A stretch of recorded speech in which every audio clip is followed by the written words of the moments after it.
So welcome back, Dr. Rob. So glad to have you back, It's a right mixed where you thing, you belong. There's know? a there's a song. You're back where you belong and all that. So Yeah, and I would say I love doing my work, and the idea of sitting on a beach in a wonderful place is hard to. So I'm glad to be back, but there's a part of me that's still, you know, where I was. So anyway, nice to see you all. Well, to be here. we're glad you're here. So I'm going to start. I just put a question in the I can answered. see it. My SAPA husband has been home from SILA for 2.5 months. He has relapsed and hid it from everyone, me, sponsor, CSAT, etc. Just like all his continued acting out ever since discovery in January of 21. He did not come to me with honesty. I had to discover his behavior and confront him. He refuses to be honest, even though he says he will be. He is gaslighting and blame shifting and says he is working hard. Says his relapse could have been worse. Oh my goodness. I am devastated. Should I expect an explanation from the autopsy he does with his sponsor or CSAT? How do I proceed? His actions show me that I cannot be safe with him. He says I am not supporting him. Should we have a consult with Dr. Rob or some other SI? We've been in this for 18 months. I'm not ready to give up yet, but I'm at a loss. Thank you for sharing that. I feel for you. I'm so glad you're asking this. I'm glad we have a safe place for you to come.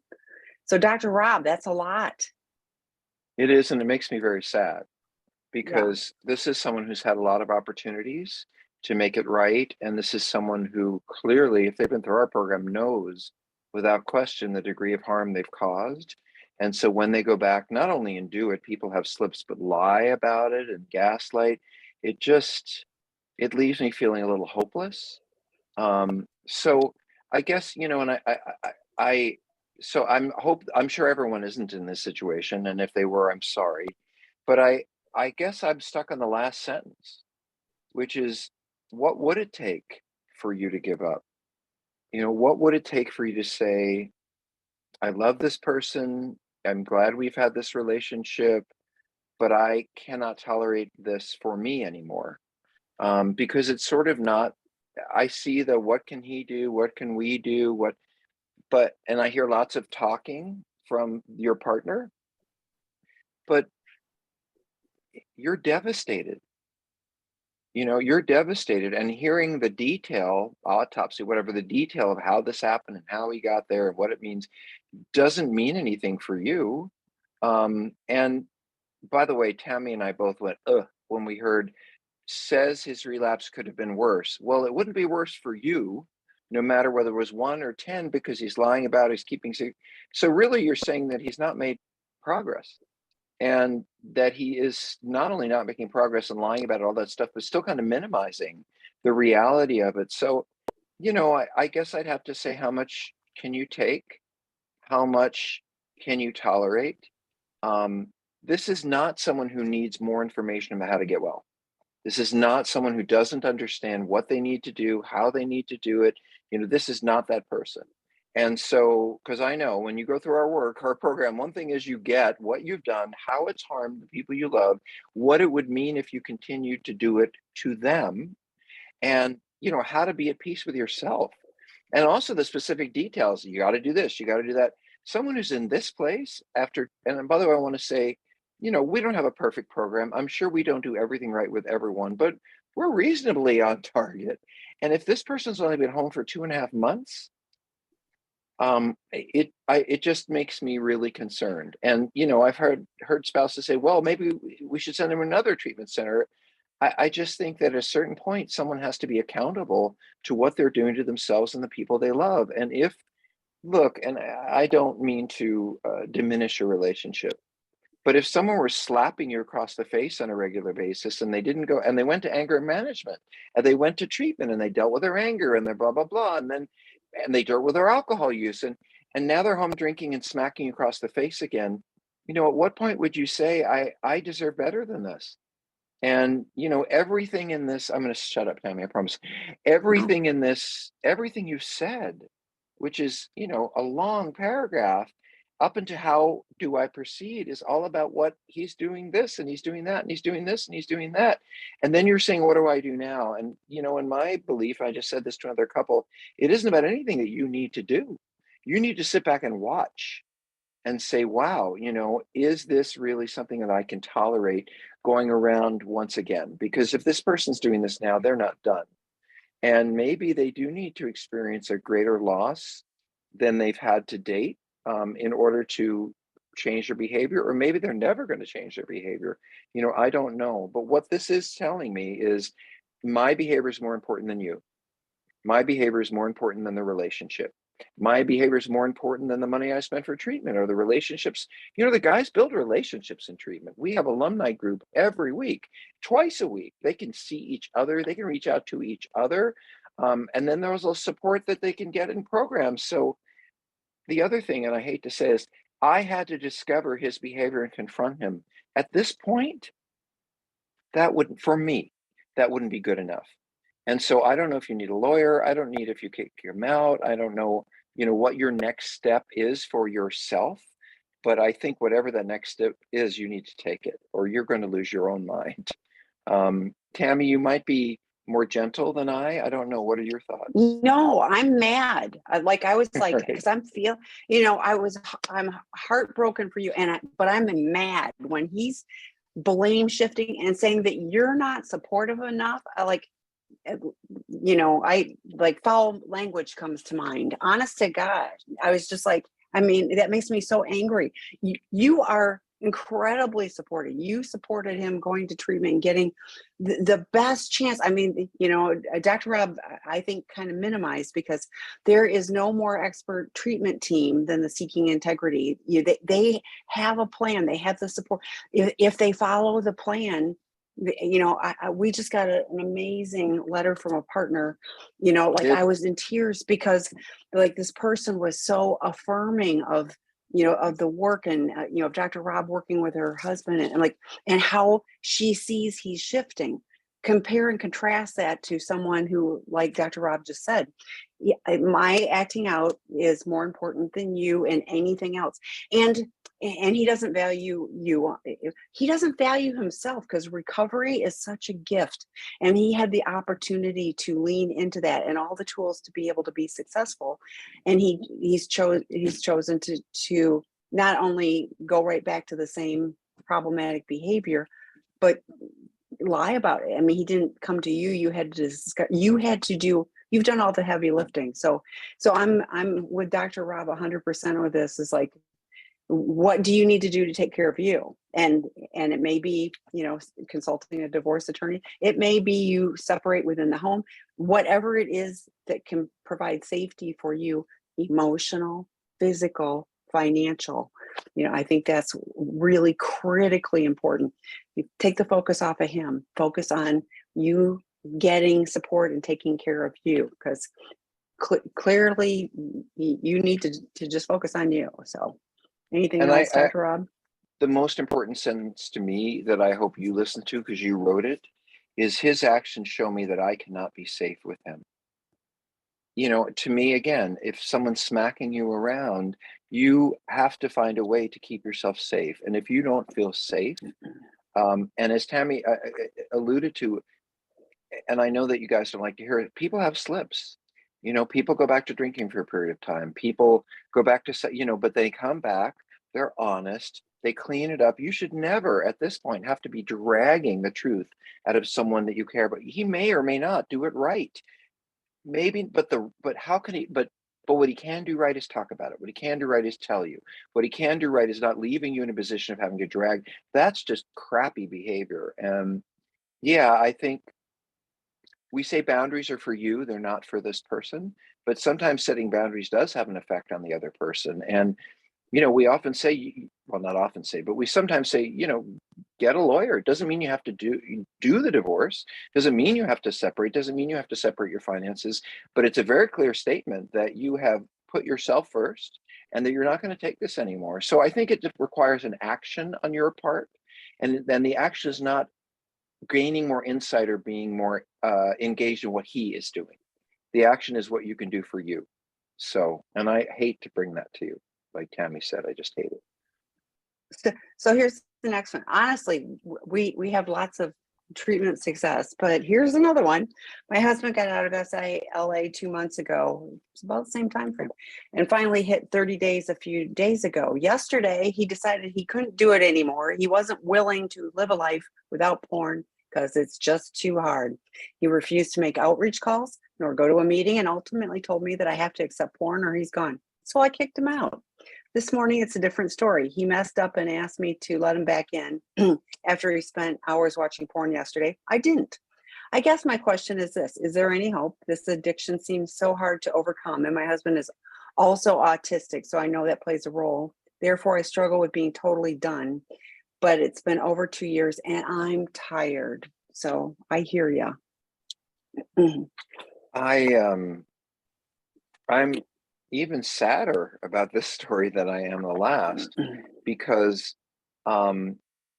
you were told that this is just too hard and I can't do this anymore. And you were given an ultimatum, which is you either tolerate the behavior that's hurting you, you tolerate my smacking you across the face with my behavior, or I'm out of here. Like, what a choice for you. I either continue to let you hurt me, or or you leave. So the choice is I have to put up with your smacking me across the face with your behavior. Otherwise, I'm losing you. I love that you kicked him out. If you guys could see this, I don't know if they can see this. There's there's the paragraph of what he did, and then there's a big space, and then there's another paragraph after it. But what it says in the space is, "So I kicked him out." I love that. But don't let him back in. Don't let him back in. Don't let him back in anytime soon, and set criteria. I want to know how do I say this? One of the things that we say to both partners and addicts is, if you say you're going to leave, or if I say I'm going to leave you, or you have to leave under these circumstances, then you got to leave. And it's not okay to say, well, I'm leaving you, I'm done. And then the next day, please forgive me. And it's crazy making. And autism is not an excuse for lying. Autism is not an excuse for the inability to keep a commitment. Autism is not an excuse for, I'm going to manipulate you by leaving and then begging you. None of this behavior is about autism. What I see, by the way, if I had to guess, is um, that he was acting out long before 30 days ago, that he already felt guilty and shameful and bad. And then when it finally came up, his defense is, well, I'm just going to do it anyway, because he's been mulling over this for a while. So, and he probably didn't expect you to kick him out, which, good for you. So to all of you, if you talk to Tammy and I and you read some of my work, I am so pro relationship. I think people should stick it in there and try to excuse my language, stick in there and try to make it work out. And, as long as there's not overt abuse, you do everything you can, but you have to put yourself first. And, what I don't hear in here, and I didn't really, I did hear it in the last one, I don't hear it here, is how are you being affected by this? You said he did this, he went here, he did that. It's a different story. He messed up. My question is there hope? But what I want to know is, I struggle being totally done, but it's been over 2 years. How are you struggling? What is your struggle? How are you doing? How are you doing? Are you losing your mind? Are you depressed? Are you losing weight? Are you sad? Are you still getting to a lot of support groups and getting the support you need? Both of you spouses, if someone else isn't going to do the work, you really need to do the work, but not the work they need to do.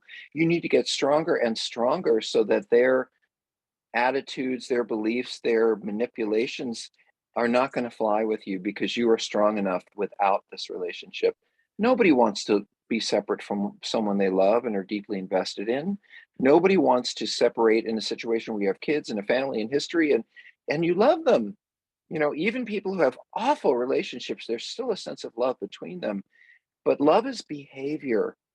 I want to type that in there. Love is behavior. When you have lied, when you have cheated, when you've manipulated, when you've said, I'm so sorry, and I'm going to make this different, and I really care about you, and I see what it did to you. Those are all words, and they're very nice words. We teach them in treatment, but love is what they do. Love is what they do. And it isn't candies and flowers, and I'm so sorry. And I'm going to go to a meeting every day now, and I'm going to put something on the computer so that my sponsor gets alerted every, there are many things this person could do other than say, if you don't put up with it, I'm out of here. So I'm so glad you kicked him out. I'm proud of you. And my question, like with the other person, is, what is your next step? Because obviously inviting him in and letting him go, and that's not working. And he, something about boundaries, I don't think if I'm going to say this the right way, is not having good boundaries is like a door where the knob is on the outside, and so even though you close the door, someone can open up that door anytime they want. Good boundaries is when the handle is on your side and you can say, do I want to lock this door or do I want to let them in? And what I hear is he still has the opportunity to open the door. He's still got the key.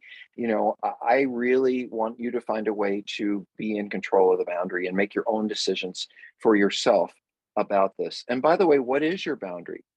In both of these situations, Tammy, what I haven't heard is, if this happens, I'm going to do this. Or, one of the things we do in treatment, I'm pretty sure of it, is we sit down and we say to spouses, okay, what are you willing to put up with? What are you not? How will this go forward? What if they return to this or that? What will you do? What is your decision and your commitment to yourself if this continues? And I have to say, in some ways, you don't need to ask us. You already know the answer, and it's not a happy one. And Tammy, I don't know about you, but I feel like both of these partners are looking for a way out of what is kind of inevitable and what they're facing. And they just want another chance to make it better. And I'm not sure that they can. So your Well, thoughts, Tammy? yeah. Well, I'm so glad. So I kicked him out, and he wanted back in after he spent hours watching porn. So Right. he went off and did his own thing, and then he's like, Right. "Oh, but wait, I want back in, and you should let me in. I'm all better now." I'll try Or like, harder. Right. yeah, exactly. But I didn't. I honestly, I honor that a lot. I know how hard it is to hold boundaries, but I love what Dr. Rob was talking about, is like, make sure the lock is on your side of the door. What do you need to see? I say this all the time too. It's action, not words. It's lip service. Addicts lie to themselves and everyone else. So, like I was talking to an addict that had ADHD, and he was like, "It's so hard," and I said, guess what? You just have to try harder. It isn't that you get a pass because you have ADHD. It's like, if you have these things, if he's got autism, he has to set up things so that he is able to be successful. Right. He has to But what work I hear harder. is, yes, exactly. It's Mhm. the onus is on him to work harder to overcome. Right. You got a few extra challenges. We all have challenges. You got a few extra challenges. You figure out what works. He was given a plan, and what I heard was he refused to Right. do. He refused to make any outreach calls. He didn't go to a meeting. He didn't do anything. He wanted to go act out, and he did. He spent hours watching porn instead of connecting with you, instead of doing anything meaningful. He spent hours just watching porn. So, that seems really clear to me that he has frittered away everything he's learned. He isn't doing anything. Dr. Rob said we have 2 alumni. Dr. Rob will be on the alumni group tomorrow. I hope both of those guys join, the alumni group. And if they don't know where the meeting is, have them reach out to me. I'll give them the information. But it was all in their aftercare stuff, so they could join. So, And but I'm sorry for you, but hold know that we're here behind you. Join the drop-in groups on sex and relationship healing. If you haven't already, please do. There's a lot they're of free. amazing people supporting betrayed partners. So, and in all stages of relationships, where some have chosen to leave, some have been left, so wherever, some are, continuing the journey. Wherever you're at, you're welcome. So, And I want to add one thing, because Tammy touched on this, and she's worked with other professionals, I think, at a level where I am. And they will say, and I absolutely agree, when you're in treatment, we give you a list of things you need to do to stay sober, to deal with your issues, whatever those issues are. And then each person has a aftercare plan. And it says, do these meetings, see this therapist, work on this, go do these things. And I would say at least 75% of the clients who slip and end up in this situation are not doing the simple things that they were told. We know these people. We spend weeks with them. We can individualize exactly what they need, and they fall on their face because they're like, oh, well, I don't need to do that. And it's often slow. It's like, oh, well, I can drop that one and I can drop that one. And before you know it, the plan doesn't matter anymore. And I guarantee you could take a look at this plan and there'd be big gaps in what was recommended versus what he's actually doing. So,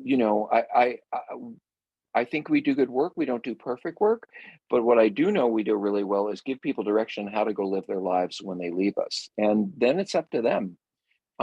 We don't fix anybody, but we give them the road, and whether they choose to take it or not, you know, and he's not obviously willing to do it for his relationship. So I'm I'm going to sorry. tag on I'm one more. sorry. Yeah, I'm going to tag on one more thing on this too. I get calls often from, not often. I've gotten multiple calls from alumni, and they're looking for a new CSAT because they're struggling or whatever. Like they're looking for a new therapist. And so I'll probably never get another phone call about this, but I start asking them, tell me how many 12-step meetings you're going to, how many of our drop-ins. I start asking for everything. And they're like, well, I haven't really been doing those things. And I'm like, well, then it's really probably not just a matter of switching therapists, because even the most amazing, most qualified, like a Dr. Rob therapist, can't support all of the work that needs to be done in a 50-minute session once a week. It's just like, this is a chronic condition, and resting on our laurels or thinking, oh, I did treatment. If you did treatment the next day, like what they leave on Saturday, there should be a plan for Sunday. Yeah, and there is. It's just, do they follow it? Taking a few days of rest after you get out of treatment, really bad idea. So I wanted to okay, add just one thing, which please. is I think this is part of my frustration and sadness. Do you know how many people wish they could attend the program? Do you know Yes. how many people, Tammy talked to a couple of days, they just don't have the resources. They cannot afford the time or the money, and we're not particularly expensive compared to some other places, but you have to put money aside. There are so many people who would kill for a scholarship, who would kill for the opportunity to get the information. Neither of these men are taking advantage of what they were able to have that so many other people wish. And I'm angry because I think of the people who would take advantage of it and who would have a successful relationship moving forward, because the tools are there. They're just not using it. And I think, well, I wish I could give those tools to someone who really is motivated. And by the way, to what Tammy just said, the one thing that I can't do in treatment, I mean, no matter how good you are, is motivate. It is someone has to have the motivation in here for change. I can teach them everything that I know. I can show them where their path has been. I can show them where they need to go. I can show them how they got here.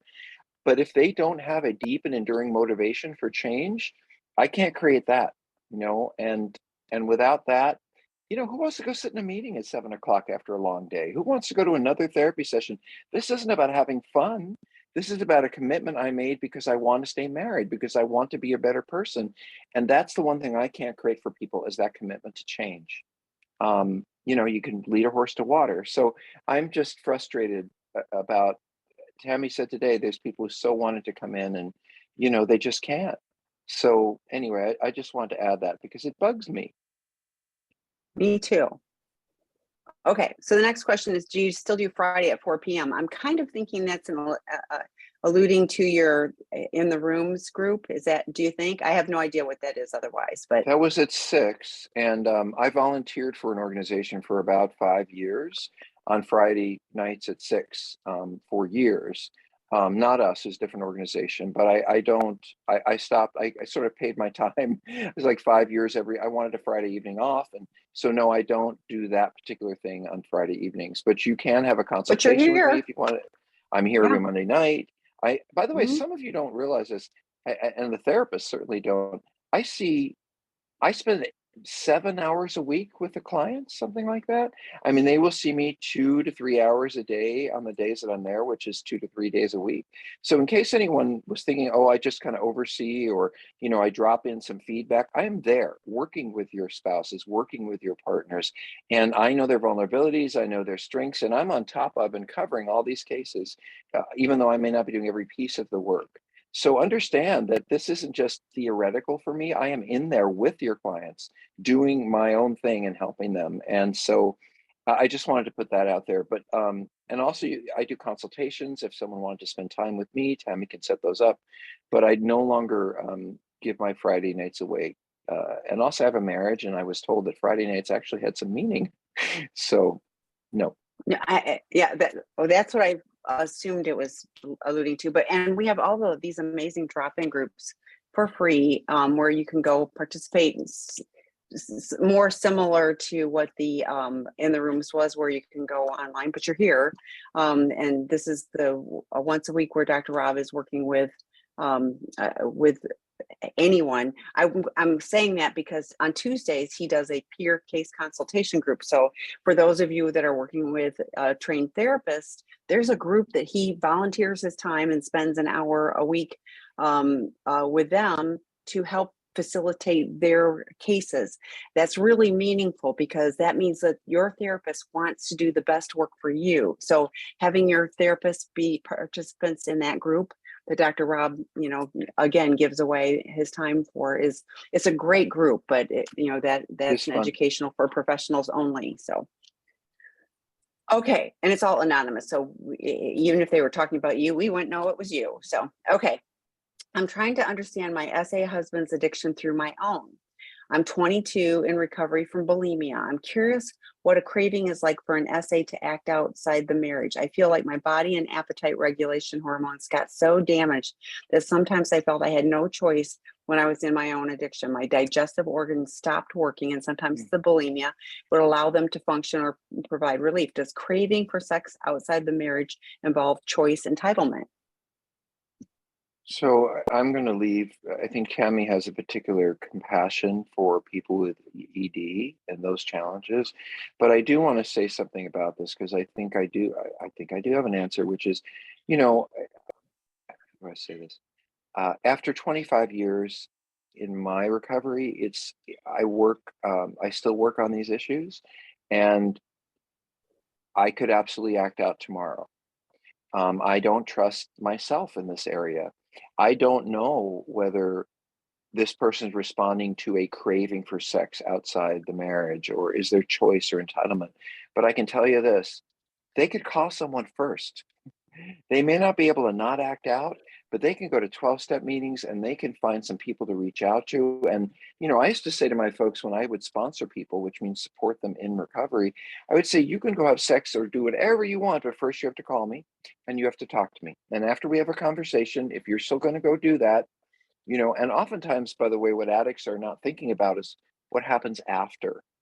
I don't know if this is true of bulimia, but I'm so focused on where I'm at and what's going on with me that I forget how shameful and miserable I feel after and how my body is destroyed by what I'm doing. I just think about what I want to go do. But when you reach out and talk to somebody, they're going to remind you, at least I did, hey, so that's going to be really fun, really exciting. And when you're done and you're 2 hours late and you've spent this money and you're supposed to pick up your kids and you have to go see your family, how are you going to feel later? Because a lot of addicts are simply looking at the fun part and they're not looking after. So can he stop or not stop? I don't know. Can he make a phone call first? Can he reach out to someone? Can he at least practice the things that will help him not do it? That would be more my question, because making that phone call, that's about willingness. I may not, when I'm going down the street and I've already stopped at the massage parlor and I'm sitting there lying on the table, I have my clothes up, I may not be able to say no, but I better have reached out and made some connections and said to people, I need help. Can you help me? And at least there is dignity to me in saying, I got out of control, but I really did what I was told and I made good decisions. Not the acting out part, but I feel good about making good choices, that I know I can how do I say this? I can trust myself to do the right thing. I may not get where I need to get every time, but I can do the right thing. So are the cravings going to be there? Sure. Um, do I feel entitled? Absolutely. Is it a choice? Um, if I am not doing the things that I need to do, like contact people, yeah, the choice is to not do the thing that will help me. That's the choice. And if you don't make that choice, forget everything that happens after. Tammy, thoughts? Yeah, it's a great question, and I've been working in this field a long time, and I'm in recovery from an eating disorder, so I absolutely get that. And and like you, what I hear is you're in recovery from that. So while the cravings and all of that happened, it was the numbing out. So what our body and hormones and all of that stuff we're doing is is incidental, interesting, but it was really emotional. It was like I could so numb out, using food, and bulimia. I absolutely could completely take care of my emotions that were unwanted in that. So now, do I have a choice? I absolutely, if I chose to do that right now, like that would be that's completely a choice, because I have a whole bunch of other tools. In When I was active in that, just like in any other form of addiction, it did not feel, and you said it didn't feel like I had a choice. I didn't feel like I had a choice. I probably did. I just didn't know. I didn't have any tools to do things differently. So any form of addiction is not about, alcohol isn't about the alcohol tastes so good. Bulimia isn't because like the food tastes so good and I want to taste it again. Gross, I know, but true. Sex isn't about sex or porn. It's about the escape. It's about what it's doing for me. I often use maladaptive coping mechanisms. So I'm using something else because I didn't have the tools to use to do life on life's terms. Now we have those warnings. If we're thinking about something like that, like if I'm saying or going, I want to go eat a whole chocolate cake, I should be going, what's going on for me? That's a warning sign. I should go, well, what's going on for me? What have I not done to take care of myself? Where am I spread too thin? What's going on? And take that to heart and pay attention to that rather than go eat the whole chocolate cake. So And but addiction, whatever form it takes, is all, it's all about filling the hole in the soul that, that we don't, know how to deal with. So and by the way, Tammy, I'm going to quote you here. Where I didn't see anything about 12-step meetings. I didn't say anything about yeah, support groups. I didn't say anything about therapy. There are a lot of things. There are, when somebody cannot afford or doesn't have the resources for treatment, they still get free support groups. They still go to 12-step meetings. They still read books. They still listen to the podcast. There are a lot of things you can do to support change and to learn about change. I don't really see that this person is taking that on, and maybe they are, maybe they're not. But if one meeting a week isn't working, how about two? If two meetings a week aren't working, how about three? When I have a client come in and has a slip, I don't say, boy, I can't believe you had that slip. I say, oh, you're going to two groups a week? Well, I think you need to go to three. Oh, you see me every other week? I think you need to see me. In other words, upping the ante for the work that they have to do is much more useful than saying, I can't believe you did this, or because we already, feel hopeless about it ourselves. But what change will be created? What is going to change? And as Tammy said, you need tools. And where do you get those tools? From other people. I'm not going to learn anything. And by the way, books are useful, but interaction is better. We yeah, teach courses. When we teach sex addiction 101, porn addiction 101, people out of the doghouse, those people aren't just sitting there writing stuff down. They're asking questions. They're engaged. They're interacting with the speaker and each other. Those are resources that they didn't have before. So everything they can add is another opportunity to do something. And if that isn't enough, then you do more. And whether you have the money or you don't have the money, there is plenty out there that you can do. And Tammy will be glad to write you a note and give you a whole list of them. But the question is, will you do them? And well, that we and to can't your help with. point, with the sex addiction 101 and porn addiction 101, both of those start next Saturday, so August 6th, online, 90 minutes, low cost, but live facilitated. And people say, well, I have the book, and I'm like, just like you said, reading the book is fine, but you know what, if somebody is talking about, well, what about this, or bringing, I would have, I would be sitting there going, oh, I hadn't thought about that, or I hadn't thought about that in that way. So the interaction, the shame reduction, getting more tools, getting peer connection, all huge, really huge at setting the stage for a solid foundation. And we've got a new betrayed partner work group starting August 17th. So lots of good support, from that standpoint. Again, low cost psychoeducation. They don't replace therapy. They don't replace treatment, but they are solid foundation builders for, a variety of things. So, And they okay, connect ready for the people. next one? Connect people. Yes. What I'm ready. forms the basis of disclosure? Questions from the betrayed partner or the addict telling their story? Neither. Can you start with that one, Tammy? Because I think that you, Yes. This drives me crazy because this is like the partner is going to write out a bunch of questions and I'm going to answer them, or I'm going to give you, I call it the vomit disclosure. I'm talking about bulimia and vomit. This is going to be a great video. No, but it where like I'm going to tell you everything, all the gory details, and and the poor partner is going like, I can never get this stuff out of my head. I can never unhear it, unsee it. So what forms the basis of a good formal therapeutic disclosure? Both of you working with a qualified professional.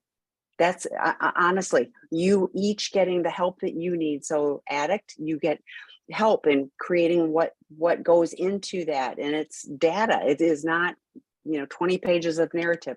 Partners, I worked with somebody, a partner, and she had 150 questions. And I was like, I bet we can get it down to 3. And I worked with her and we got it down to 3 questions. And it was really all about, it was about safety stuff. That was really what her question was. It was in all of this other gobbledygook, but it was really 3 questions. The 3 questions were valid. The rest of it was just overwhelming for her and for the anyway. So working with qualified professionals, if you're going to do a disclosure, the good ones are the ones that are helpful at setting a foundation and building, building trust and moving forward, setting that. The bad ones are what I hear about all the time. Oh, we're already past that. We already, I already told her everything. Well, you didn't tell her everything and you didn't tell it in a way. So the short answer is work with qualified professionals, do the foundation work so that you can have a good experience, as good as you can for doing hard stuff. So, and that's TAMI at seekingintegrity.com. We do not charge to make referrals. We don't get kickbacks from referrals. And by the way, you don't have to go to therapy forever. You can walk in and say, we want to do a disclosure. I've been working really hard. Could we see you for 6 weeks or something to get through this part? Because it really does take a professional who knows what they're doing. There are many, many well-meaning therapists out there, but this is a specialized, you have cancer and this is not a cold, it takes a specific kind of expertise. My answer would be that a disclosure are, first of all, it's a list, as Tammy said, and it's a list of the things you don't know about. It really is. And it isn't how big their tatas were. It isn't how many times we had sex. It's, I did this, I did that, I did this, I did that. And then you get to ask questions. And then you've done disclosure and you move on to the next thing. By the way, you shouldn't have to do a second disclosure. That's it. Now, if I have a slip or something happens, I'm going to come to you and say, I looked at that porn last night. I'm working on it, but it's not a completely new disclosure. I am constantly keeping myself current with any challenges we have. I was just talking to a spouse, and honestly, she said, I don't care what you've done. I don't care how many times you've done it, but each time I ask you, I get a different story. Each time I only get part of the story. That's what I can't live with. Every spouse I've ever worked with says, I just want to know the truth. I just want to know what's happened. And I don't want to find out more 6 weeks from now. So disclosure is part of putting that to rest for the spouse, if you're completely honest, and they get to say, okay, now I have a level playing field to move forward. Now I know what's happened, and there's not going to be another thing I'm going to find out. This is everything. And as Tammy said, the questions I think come from the disclosure. When did that happen? There are questions a spouse has for sure, but they cannot be graphic, for sure, as Tammy said, and they need to be contained. When you have 300 questions, they can probably be brought down to 8. And when I have a 12-page disclosure, it can probably be brought down to a page and a half. These aren't lengthy, half a day. This is get this information out there, move beyond this huge hole in the road and start moving forward. Disclosure is not the whole focus of all the work. It's a piece of the work. So anyway. Okay, here's a challenging question for you. I'm in a group of women who are a betrayed partner, and some are upset by the section and special circumstances in your great doghouse, out of the doghouse book. They fear that if their husband read it, they'll interpret it in their addict brain as an excuse, permission to act out with women. Since the book is written for men who have betrayed within wife, and need to change behaviors, why does that section even need to be in the book, since it seems to go without saying that in cases a man isn't really perpetrating betrayal? I don't know if there's more to that one. I don't know what So I I don't don't have the remember book. what the special circumstances are. So Why don't we go and I on don't to the think I'll next be able to question find. and we can come Okay, back to let's this do. one. If you can Yeah, I'll find, see do if you I can have a find copy it. of the book? Yeah, I And by do. the I way, have it right here. if you could give us a page that it's on or something. And by the way, I'm not sure that every single word I wrote is accurate. And by the way, I wrote that book like 5 years ago, so I don't really remember. Probably But a we'll little take longer a than that. look. Yeah, Well, I don't remember last yeah, week. So, um, that's true. but I can attest to your that. name is again Yeah. Tammy. But seriously, uh, I part of it may be, well, I don't know. We'll hear the I'm section gonna and look. then I'm gonna we'll. look. Yeah. So So here's the next let's move question. on to the next Yeah. question. I've been sober since December of 2020 from my porn addiction. I have a CSAT. I'm in 12-step program and regularly attend SRH meetings. I find that when we are in couples counseling, she is less triggered and doesn't bring up the harmful things that I did with the same kind of emotion that she demonstrates at home. Oh, that's interesting. When we are with the counselor, things are going well with us, so we don't discuss her intense feelings about what I have done. Do you have any advice on how I can approach her to discuss these things with our counselor? I don't want to appear like I'm blaming her in any way. Well, first of all, I think that blame is different than honesty. I can say, um, I love you and I really want us to do better and I really want us to communicate in a healthy way. And I notice that when we're in therapy, it seems less intense than when we're alone. And I just wonder, is there some way to fix that? Because I don't always know what to do when that comes up when we're alone. Is there a way that we could bring that up in the session? I don't think that's blaming, because you're saying for it isn't about what you're doing and what you aren't doing. It's about, I'm feeling this and I'm not sure what to do there. And I don't know how to make this better for us. That lead with the I, and you can ask them, lead with the why are you doing this? Then it is blaming. The other thing is that Tammy and I talk about this a lot. Are you meeting on a regular basis to discuss these things? We talk about a meeting every evening or every other evening for 20 minutes or 25 minutes. It makes it so much easier to know, oh, okay, we're going to talk about this tonight at 8 o'clock, like we do at every night at 8 o'clock. And then I'm not constantly ruminating in my head about, well, did this happen? Did that happen? I think a lot of times for spouses, it's like a day-long torture where every time they think of something, they have to go ask us. And then for us, it's like, well, these questions never end. What do I do? I'm in the middle of changing the kid's diaper and you're on want these questions. And, for the spouses, that you're going to have a conversation in the evening or whenever you decide to do it on a regular basis that's going to cover these issues. You're both going to talk. You're both going to share. You're going to take this time. And if something comes up during that time that you're unable to handle it, you write it down, you bring it to therapy. And this really is one person talks and the other person listens, and then you talk and the other, this is how it goes, so you're not yelling at each other. But there are probably issues, and by the way, no, you can't blame her for the intensity of her feelings. She has every right to them. What you can say is, I really shut down when these discussions get really intense and I don't know what to do and I want to make it better. I'm actually, I just sort of get lost when I feel, I'm trying to keep it in terms of I get a little lost and overwhelmed when I am experience a lot of anger and I don't know what to do, or I don't know how to give the right answer that will calm you down.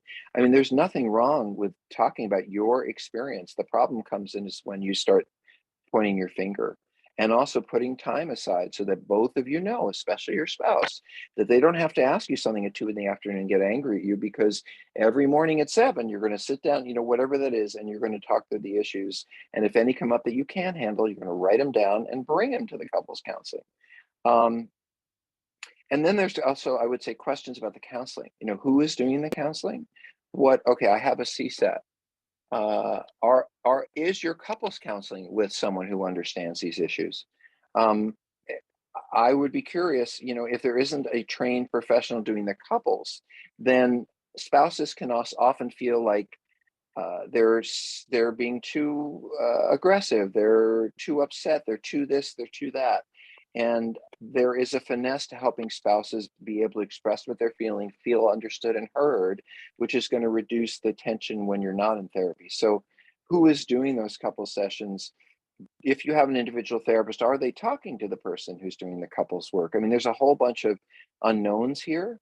But meeting regularly, bringing to the therapist, I feel this when they do that, that's all golden. Hiding this and trying to make it better on your own, not probably going to work that well.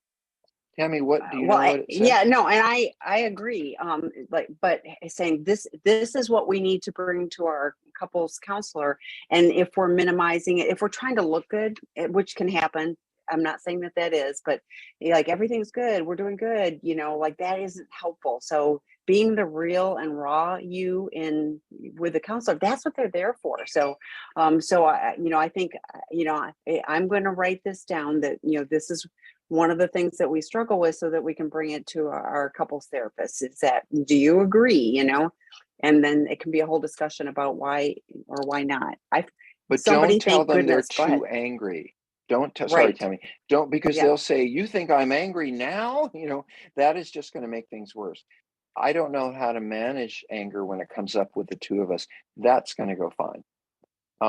So Tammy, what So did I the do special wrong? circumstances. Over the years, I have come to realize that there are occasionally legitimate reasons for a man wanting to be sexual outside his primary relationship.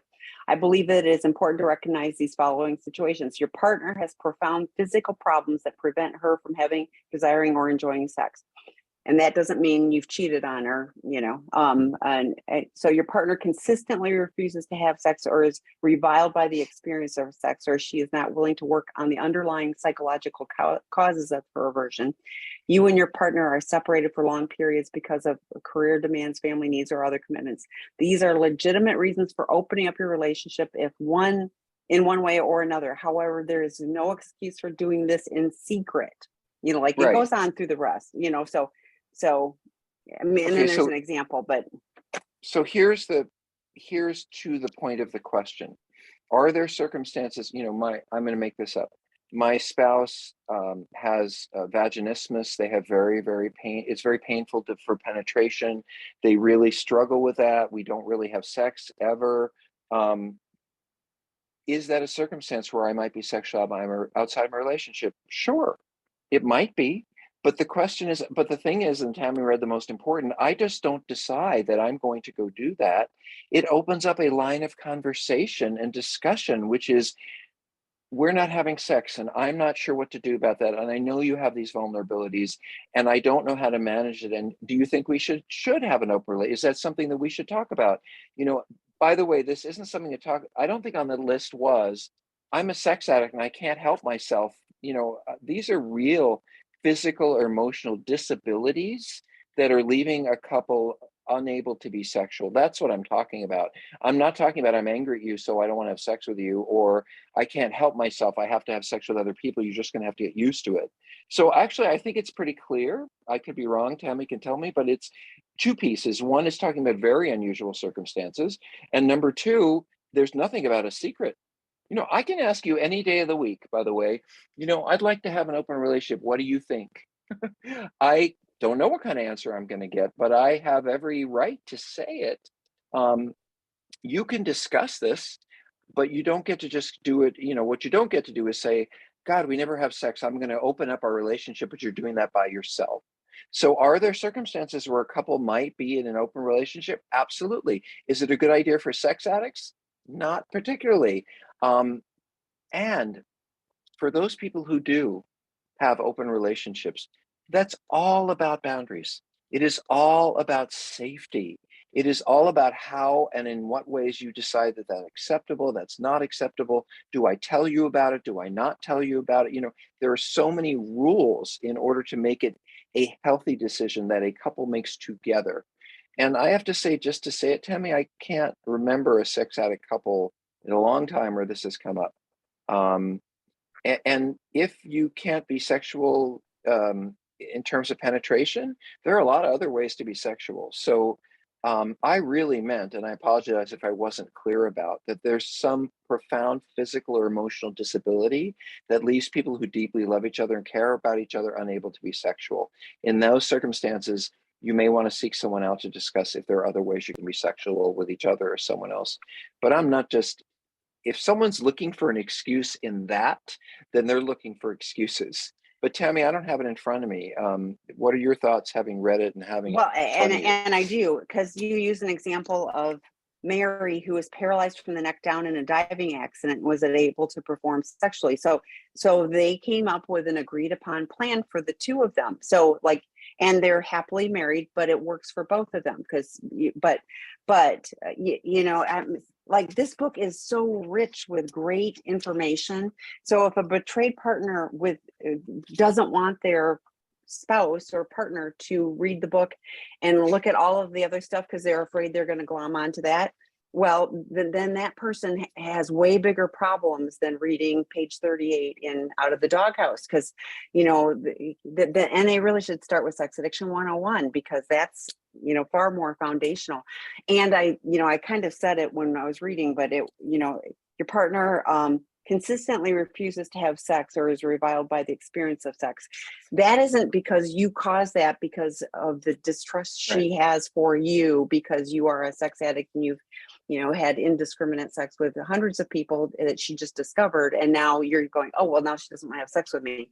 So it really, the book is fantastic. And if somebody is doing that, then they really are not ready to get out of the doghouse. I mean, at the end of the day, they are not showing up. It's like the first couple of people that we read stuff about, if they're glomming onto that, they aren't in a relationship. They are all about me. I'm using that as an excuse, and they're going to justify and do what they want to do, regardless of, the other 100 and some pages of really Well, and I want to viable build things on for, that. yeah, go ahead.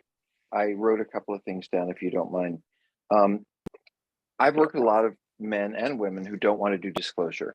They are terrified of how it's going to affect them, affect the partner.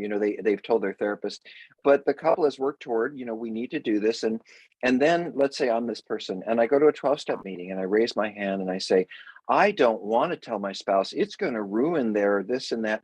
Do you know how many people I can get to come up to me and say, yeah, I would never tell my spouse? In other words, I can find the answer I'm looking for. And then I can go back and say, oh, well, all these people told me it's a bad idea. I can always find an excuse. I can always find something to point to and say, well, this says, and Dr. Rob said, but notice that I said when someone's paralyzed from the waist down, I'm going to take some credit for that. Neck I'm sorry, down. that's not an open door. That's a very clear physical disability. So, and as Tammy said, this isn't because my spouse is revolted by sex with me because they picture me having sex with 5,000 people like I did. This has to do with actual profound disabilities. I mean, that's what I wrote about. The other thing is, I do want to say what Tammy said. I do consultations. Tammy does consultations. We reach out, talk to people all the time, and we teach an Out of the Doghouse course. By the way, this is my most sold book by far, because it's not just about men who cheat because of sex addiction. It's about men who cheat on a woman and how to heal that, because most men I've experienced don't have a clue what they've done or how to fix it. But when someone says to us, and I hear this all the time, well, I read your Out of the Doghouse book, this is an addict, or I started that Out of the Doghouse course. And my thought is, well, have you read Sex Addiction 101? Have you gone to the porn addiction course? Because what an addict is focused on is, ooh, let me read the book that's going to help me get my spouse to forgive me. And my point is that you're not ready to read that book until you fully understand what you did to cause it, because you're going to do it again. So to all of you folks all of you partners, addict partners who are reading Out of the Doghouse, and this is the best thing, it's telling me how to make it better with my partner. It ain't going to work if you haven't addressed the initial problem. You can read a book about apologizing for all the drinking and drunk driving you did, but if you're still drinking, it's not going to be helpful. And in fact, it's going to make it worse, because then they're going to say, well, you took a course. Why are you still acting out? So please, for everyone who's listening, if you're interested in an Out of the Doghouse or the course, which is about how I, as a man, can heal betrayal when I've caused it in a woman, please make sure you know what your problem is and you've worked on the problem before you start looking for how you can gain forgiveness, because you're going to make it worse. And by the way, telling your spouse, oh, I'm taking a course at Seeking Integrity, and it's a course about learning how to get you to forgive them because that's how they're thinking about it, they're in the wrong course. Out of the doghouse is 6 months, a year down the line. That's what it's for. It's about couples healing, not about figuring out how to make you leave me alone or make you get off my back. That is not the point of that book. Anyway, I have feelings about that, Tammy, Well, I because do I too, read and your I'm gonna, book. Go yeah, ahead. yeah, and I'm gonna tag on because often the partner has found out about one affair, and then more is revealed, and there's the chronic affairs. So it isn't just cheating. There's way more going on, and so putting a band-aid on of like, oh, I got caught cheating, so I'm gonna go out of the doghouse and fix it. It goes right back to the same thing. You have to fix the problem, which is, the underlying issues. We stop the problematic behavior. You're a chronic cheater. Why are you constantly doing that when you're betraying your partner? You're lying to yourself. You're hurting everyone. What's going on with that? So, Oh, okay. and by the way, was that question about spouses feeling uncomfortable with there may be circumstances under which a couple might have an open marriage? Was that in Out of the Doghouse? It It was. was.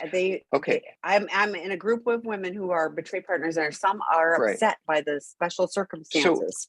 let me say one more thing about that. Out of the Doghouse is a book and a course that's written for men who have cheated. It's not necessarily written for people who are sex addicts. If I were a sex addict, it might be absolutely something I should never do is even talk about an open relationship. But that's not who that book is written for. It's written for all men who cheat. And there may be people who have cheated for a whole bunch of reasons that they need to work on and also figure out how to gain forgiveness for. But if you look at it, it's not a book specific to being a sex addict. And if I were a therapist of a sex addict or a sponsor of a sex addict, I would probably say, well, in your circumstances, based on the fact that you're a sex addict, this may not be something that you should be doing. That book is for a whole bunch of people who struggle with infidelity, not just sex addicts. And I agree that most sex addicts should not open a relationship up. That's not the answer. So anyway, thanks for the clarity, Tim. I appreciate that. Not a problem. Okay, next question. I'm a betrayed partner and actively working on my recovery and healing, and my partner has been doing his work for the last 9 months too. He has betrayed me for 16 years and many discoveries for the first time really working recovery. No disclosure yet, maybe in 3 months. A couple weeks ago, it was like a switch went off and the anger and resentment are nearly gone. Is this recovery work catching up or me going into denial? He has a long way to go, but I find myself feeling cautiously curious about connection. Okay, well, I just have a quick comment, which is um, we have been actively doing this work for 9 months. Now, I don't know if you see a therapist or not, or any professional relationship, but as we said, disclosure is best done with a professional present or a professional directing it. But I would not work with a couple for nearly a year and not do disclosure. To me, disclosure is something you do in the first couple of months, because why would I work with you guys if disclosure is going to produce a separation or the end of the relationship or no desire to work on it? So I'm a little concerned, when you say we've been working on this 9 months and maybe we'll get disclosure in 3 months, that's a year. And that would not be, I can't imagine being a partner and waiting a year to find out what has happened. That doesn't speak to your question, but I just want to say that disclosure is not something you wait, 11 months to have. You partners would lose your minds. There are therapists, I think, who are not as trained, let's say, who say, oh, let's wait on this and wait till they're calmer and wait till you're clearer. And okay, that's 6 weeks. But you want to get this off the table and get it out of the way so you can move forward. You don't want this, okay, we're waiting for disclosure and it's been a year and a half and I hope it. So this doesn't answer your question, but I do want to say that hanging on forever to do disclosure when you're working professional means I don't think they're really doing it the way they should be doing it. So Tammy, the other part though, I'd love to hear your thoughts about it's like a switch went off and the anger and resentment are nearly gone. Is this my own recovery catching up to me? Am I going into denial? What do you think about that?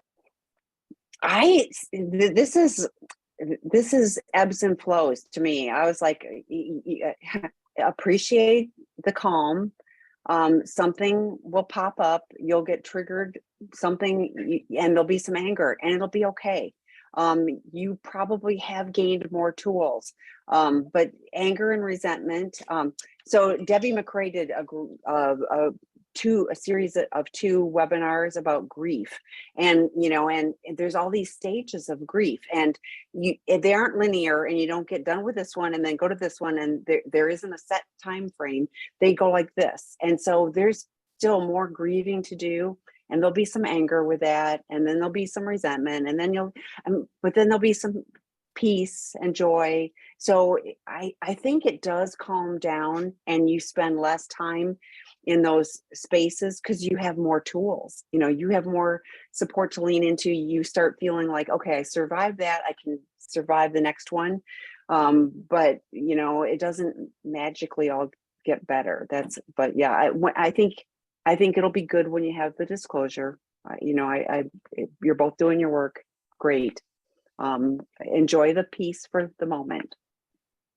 Yeah, and I would say, who doesn't want to be getting along better? Who doesn't want for things to be better? Of course we all do, and we're to grab onto those moments. I don't think there's anything wrong with feeling good about things going good. You don't have to be completely buried in the past. However, what I am a little concerned about is you're doubting yourself.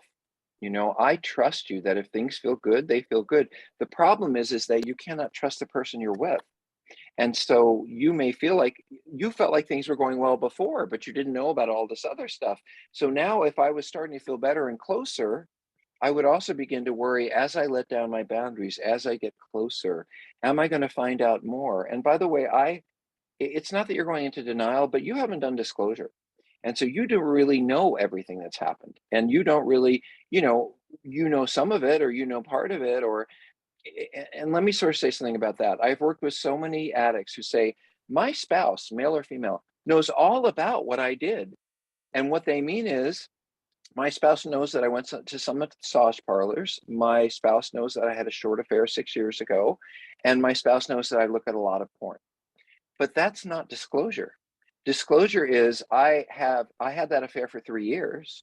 I have seen 60 sex workers, and I've spent this much money. I mean, it's without disclosure, the generalizations don't really solve anything. And by the way, as an addict, I love that this or that, and a little bit of this, a little bit of that, and whew, we can move on. But the fact that I believe you know everything because you have a general sense is not the same as you're understanding the details. So until you get through disclosure, I would be concerned about, let's just move back into connection, because I don't know what's going to come up in that disclosure. This is another reason why I try to get it done early, because if a couple starts to move toward healing and recovery and out of the doghouse stuff, and there's more on the table they haven't discussed, it's all going to get blown up. So why work on all of that unless this stuff has been discussed? And you're a perfect example. You're feeling better, you're feeling more comfortable, you're more hopeful, but you don't know everything. And so that's the part that I worry about, is this whole thing is going to get blown up again, because there hasn't been a disclosure. So any other thoughts, Tam? I know it's dinner time, but anything else? There's so many great questions. Please bring them back next week, and type them in. And we got distracted on a couple of key points, but it was really good information to discuss, both all of those things. So thank you for Tammy, all of your wisdom again tonight. You mentioned the grief lecture, but you didn't say how they could find it. Where is that grief lecture? Thank you. Any of the previously recorded webinars. There's a great one by Gavin Sharp on healthy boundaries for addicts. It's about why to have healthy boundaries for everyone. All of these, including, Dr. Rob's, John Taylor, Eddie Caparucci's, all fabulous stuff. The previously recorded are on sexandrelationshiphealing.com under the resource tab. You will see previous webinars, and then you can click down and go to the huge bank of them. Podcast, Dr. Rob's Sex, Love, and Addiction podcast. You can find it on Sex and Relationship Healing. It hit 1 million downloads last week. It was awesome. I think it was last week, or it was the week before. Doesn't matter. I think it was recently. The week, right?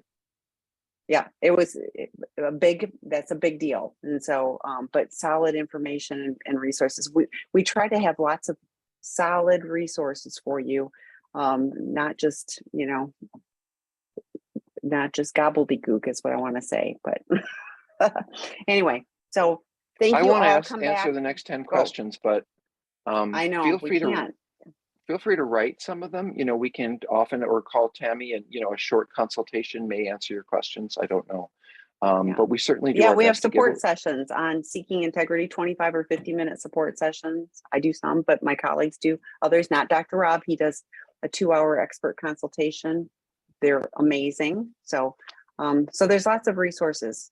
Free, sexandrelationshiphealing.com, low cost, the work groups or the support sessions. And then, we have an amazing treatment program, and really lots of the guys do very well if they follow their plan, and it's their plan. It's not their neighbor's plan. So anyway, Well, Tammy, thank thanks, you for Dr. Rob. taking your time. And folks, we will hopefully see you and talk to you in the near future. Bye for now. Bye, everybody.